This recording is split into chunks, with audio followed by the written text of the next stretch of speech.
the first time. Practice. Practice. So we like to say write in plain English. You know, jargon just really is the enemy to earning attention for people. I'm curious, what did you do with that? What was your headline for that?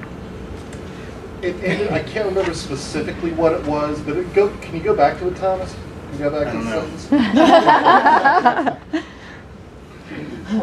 sentence? Clay setting you up there. I somehow made a mistake. Okay, It was clicking, but I don't know it. I can't help. Okay. yeah. So we're rolling out.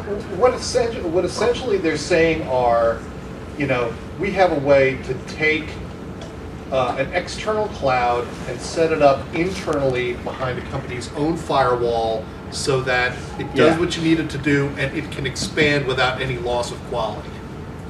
So what this particular client is selling is the big concern people have over cloud computing is that it's not safe or secure.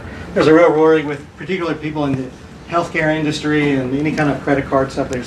So some companies want to do all the functionality of cloud computing, but they want to do it internally. And so that's really where we were going, was you get all the value of the cloud on a private internal network. Tom, I mean, this is a perfect example of the 4 steps for the elevator pitch. Yeah. You know, it's who are you? Yeah. What do you do? Who do you do it for? And how do they benefit? That's right. So trying to be able to get those 4 pieces out would make that so much easier for people to understand. I totally agree. So who are you? What's your second one? Who are you? What do you do? What do you do? Who do you do it for? Who do you do it for? The client base. And yeah. How do they benefit? And Yeah. if you can have metrics on how they benefit, it's huge. Because now that people start to see themselves, you used a great example about seeing somebody in the house. Yeah. Well, once somebody sees metrics, you know, increased customer count, increased frequency, being able to drive same-store sales, whatever it may be, when you start seeing they got a 15% lift in 30 days, you go, oh, yeah. More. Yeah, people, particularly in a down market, people respond to positive information really well. So if you can hit benefits really clearly of, you know, take a child technology franchise, which is not technical at all, although it has a lot of jargon in it, because educators have their own language, you know, completely different than other people. But the parents don't often talk. You know, parents of kids want to talk about their kids. Educators have a language that's highly developed for what they're trying to talk about. And so if you're taking child technology or a child education franchise, a lot of your writing is really about like how you can help your kid score better on a test, or how to help your kid do better in math. How do you use video games to score better in math and science? And you know, it's one of the things that Thomas has taught me with blogging is that don't be afraid to throw out that blog post that somebody's not going to agree to. You know, put that spin to it, because that's controversy. Video games, education, how can those two tie in together?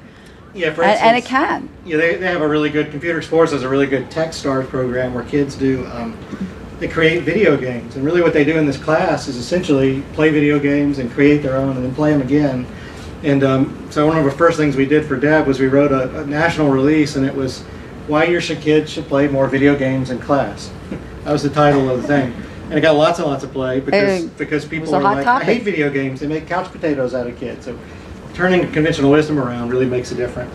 We're going to have a speaker after the break that's going to talk a lot about organic SEO, and I really want you to learn more about that, because there have been some huge changes in the way organic optimization and SEO works online. One of the things we tell people is use your sales funnel. Who knows what a sales funnel is? And that's a jargony word in itself. Blogging works better at the top of the funnel, not so much at the bottom. Like if you're at the bottom, that means you're really close to making a buying decision. When you're at the top of a sales funnel, you may not even know what you want to do at that point. So blogging works really well with awareness, research, and comparison.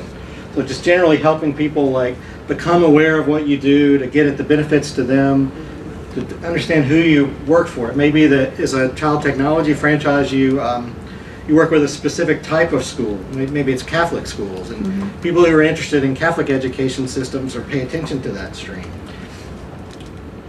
And there are a lot of free SEO tools. The one I like is, and I apologize for the past, but this Google AdWords is a free one. If you just type in Google AdWords tool, you can type in a search and it'll give you a bunch of really helpful information.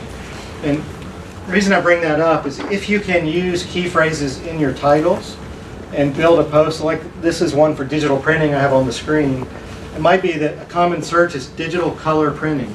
You might ask a question about, like, you know, what's the best way to get digital color printing, or what's the best paper to use with digital color printing. That's a blog post that somebody who's going to buy digital printing is going to read, and it's going to help them quite a bit.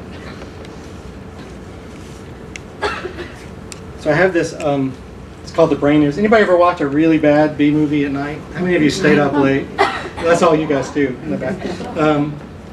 There's a reason that when you check into the B movie and you start flipping around and you catch the first part of it, you know it's going to be a bad movie. It's obvious from the production quality, the plot's really bad. You may even know where it's going to go, but for some reason you sit and watch the whole 2-hour movie and kill your night's sleep.